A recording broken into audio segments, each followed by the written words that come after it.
Que Deus abençoe a todos em nome do Senhor Jesus. Estou aqui mais uma vez para trazer mais uma meditação bíblica, mais um assunto bíblico interessante, que é hoje vamos falar sobre esse assunto aqui, olha. Ateu reconhece que Jesus é o Senhor e tem vida transformada. E para começar, nada melhor do que fazer uma leitura bíblica.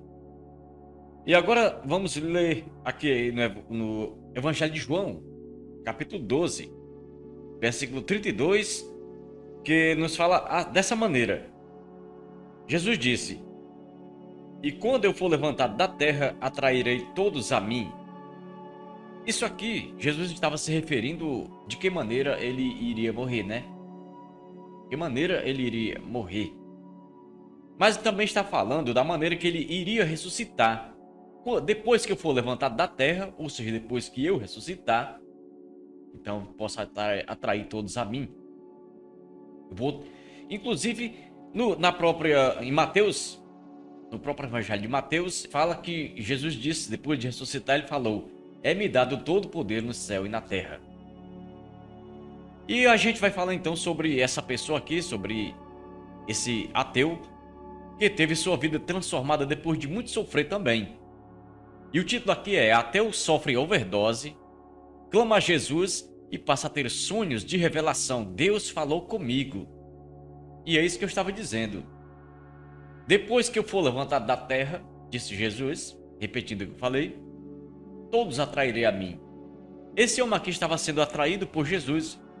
Ele teve sonhos, revelações e teve a certeza de que Deus estava falando com ele e o chamando para libertá-lo daquela vida que ele estava levando. E aqui a gente vai comentar um pouco sobre esse homem aqui. "Eu estava no fundo do poço, do desespero e não aguentava mais", disse em seu testemunho. Inclusive ele tem até um canal no YouTube.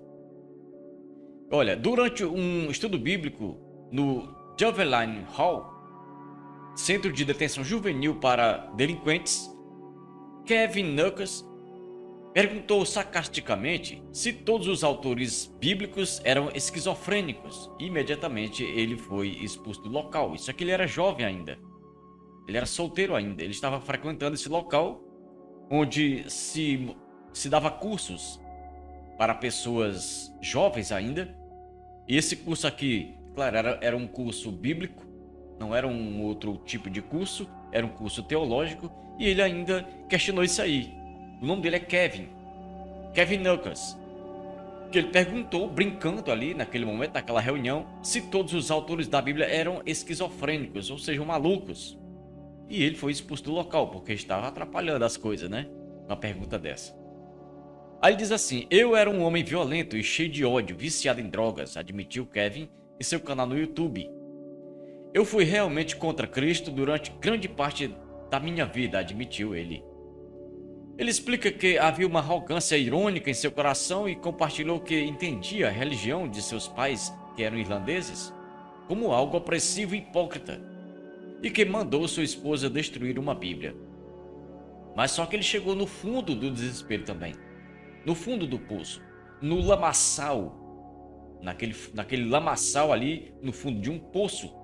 Isso aqui, claro que é de forma figurada, o que estamos falando, que ele também fala, mas é comparado mesmo a uma pessoa que está no fundo de um poço, está sem saída para os lados, nem para a direita, nem para a esquerda, nem para a frente, nem para trás, nem para baixo, só tem uma saída que é para cima. E só o Senhor Deus, só o Senhor Jesus tem condições de puxar uma pessoa do fundo do poço. Ela não pode sair só, ela não consegue. Então tudo bem, olha, Kevin foi membro de uma banda internacional de rock e viveu mergulhado em drogas e adultério durante a maior parte de sua vida adulta. Ele disse que se trancava no quarto para injetar heroína na veia, né? Que triste, que situação esse homem chegou. Quando morava com a amante, negligenciava a esposa e filho, que sabiam da traição. "Eu desprezei minha família o máximo que pude. Eu estava literalmente morrendo, mas achava que estava vivendo de forma boa, de forma melhor", revelou. Tentando se desintoxicar. Após 2 overdoses de metadona, esse esse tipo de droga aí, né, metadona, Kevin teve sérios problemas físicos e emocionais. Eu só vomitava e não conseguia dormir. Estava no fundo do poço do desespero e não aguentava mais, lembrou. Quando invoquei o nome de Jesus, aí as coisas começaram a mudar. Quando ele começou a invocar o nome de Jesus, quando ele começou a entender que sem Jesus, sem Deus não dava, pelo menos ele entendeu, ainda bem que entendeu a tempo, porque muitos não entendem e outros, quando vão entender, já está fora de tempo, já não tem mais jeito. Mas pelo menos ele aqui ainda entendeu, né? Ainda entendeu a tempo. E olha, o ex-ateu disse que zombava do cristianismo, mas um dia precisou clamar. E disse assim: Deus, por favor, tenha misericórdia de mim. Na primeira noite, não aconteceu nada. Mas na noite seguinte ele clamou Jesus de novo, né? Chamou Jesus. Ele diz assim, ele continua falando: eu estava em posição fetal, tremendo, suando, sem conseguir encontrar paz no corpo e na minha mente. Mas quando invoquei o nome de Jesus, senti paz e descanso total, disse ele. Continuou falando, né? Continuou no seu canal falando, explicando, externando aquilo que aconteceu com ele, que aconteceu em sua vida e a transformação pela qual passou. E pela primeira vez em dias, Kevin conseguiu dormir e teve um sonho. O sonho era sobre minha esposa, Kelly, contra quem cometi muito adultério e passei por muitos tumultos. E também sonhei com o número 38, contou Kevin. Olha lá, né? Olha aí, vamos ver o que significa tudo isso. Não consigo me lembrar de tudo, mas foi assustador. Meu filho também estava no sonho e apareceu o número 8. No dia seguinte, tudo o que consegui pensar era Kelly 38 e Patrick 8, que era a esposa dele e o filho. E vamos ver mais o que significa isso. E então, o que significa? O que isso poderia significar? Ele sabia que estava rejeitando a esposa e o próprio filho, e que favorecia a amante e o filho dela. Naquele dia, Kevin voltou para casa e todos se emocionaram, porém o código ainda não havia sido desvendado, o código que ele havia sonhado, esse código aí. Então ele foi para o único lugar que sabia que poderia decodificar a mensagem. Ele clamou a Jesus em outra noite e teve uma resposta dramática através de outro sonho, que comparou com a experiência de Saulo na estrada de Damasco. Também parecido o sonho de José, né, e de Daniel, do profeta Daniel e do profeta José. Vamos dizer assim, José não é conhecido como profeta, mas era um profeta. Então, olha, fui atingido por um raio na cabeça. Eu vi uma luz como um flash. Minha primeira impressão foi que tive uma aneurisma, relatou, e depois disse que se ajoelhou e começou a implorar: por favor, Senhor Jesus, diga-me o que isso significa. Ele já estava com muitos problemas psicológicos por causa do uso de drogas e muitas coisas já estavam acontecendo com ele. Então nesse momento que ele viu essa luz, tudo isso que estava acontecendo, depois que ele clamou a Jesus, ele se confundiu, achando que poderia ser talvez até um problema. Mas continuou clamando ao Senhor Jesus. E aí? Vamos em frente para ver o que aconteceu. Kevin conta que ouviu a voz de Deus. É mais real do que qualquer outra voz que você pode ouvir. Não era a voz interna, não era a minha voz interna, continuou Kelvin dizendo. E ele disse apenas uma palavra: Salmos, né? E prosseguiu. Ele ouviu essa voz dizendo Salmos e prosseguiu. Na prisão, Kevin havia lido o Apocalipse. Na prisão, Kevin havia lido o Apocalipse, mas apenas para ter assunto e zombar dos cristãos. Isso significa que Kevin também foi preso um tempo, né? Ele pegou uma Bíblia que havia sido guardada por sua esposa, já que era um presente de quando ela havia sido batizada quando criança ainda. Eu sabia exatamente onde estava essa Bíblia, pois costumava me incomodar o fato de ter essa Bíblia em casa. Eu odiava esse livro e costumávamos brigar por causa dele. Já pensou brigar por causa da Bíblia, hein? Que coisa. Um dia cheguei a dizer: a Bíblia ou eu? dizendo ele para a esposa: é a Bíblia ou eu. Tudo isso por causa de uma Bíblia, né? Uma briga tão grande. Queria que ela jogasse no lixo, mas ela disse a mim: saia. Pensou, a mulher mandou ele sair, saia. É melhor você sair, porque eu prefiro a Bíblia. Quando eu abri a Bíblia, caiu exatamente o Salmo 38, versículo 8. Sinto-me muito fraco, totalmente esmagado. Meu coração geme de angústia. E foi naquele momento que eu fui completamente convertido à fé em Jesus Cristo.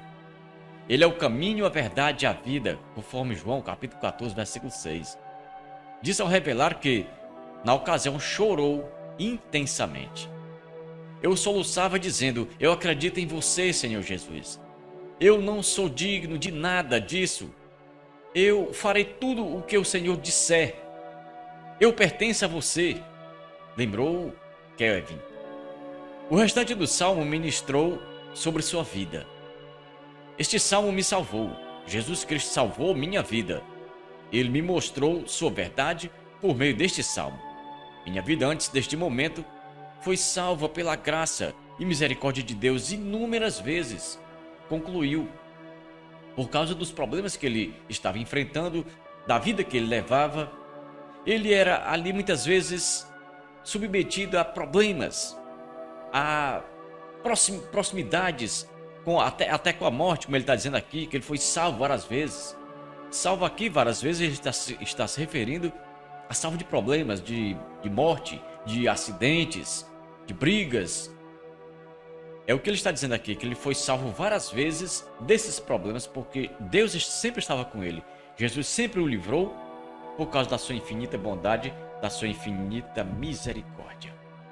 Isso significa que Deus está sempre conosco, bastando apenas a gente reconhecer que Deus é realmente o Senhor, é o Salvador, que pode perdoar, que pode transformar. Temos que clamar, temos que obedecer ao nosso Deus e Ele com certeza fará maravilhas. Fará a transformação e se fará presente, porque ele, no Salmo, está escrito: eu sou o socorro bem presente na angústia.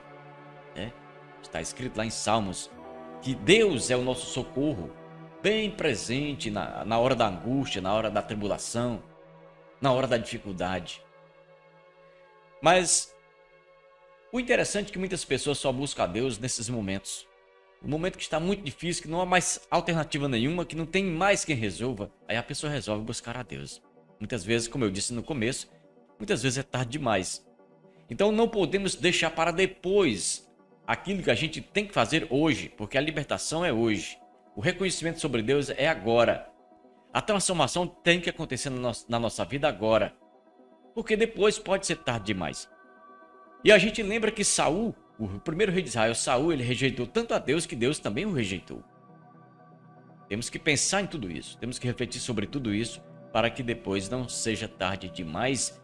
E quando Deus for julgar alguém que rejeitou a Jesus, que rejeitou a Deus a vida inteira, quando ele for condenar, por exemplo, por acaso, essa pessoa sendo condenada, ela não venha reclamar de Deus, né? E achar ruim. E assim, meus amigos, termina aqui mais essa mensagem que eu queria trazer. Muito obrigado pela sua companhia. Fiquem todos com Deus e até mais tarde, se Deus quiser.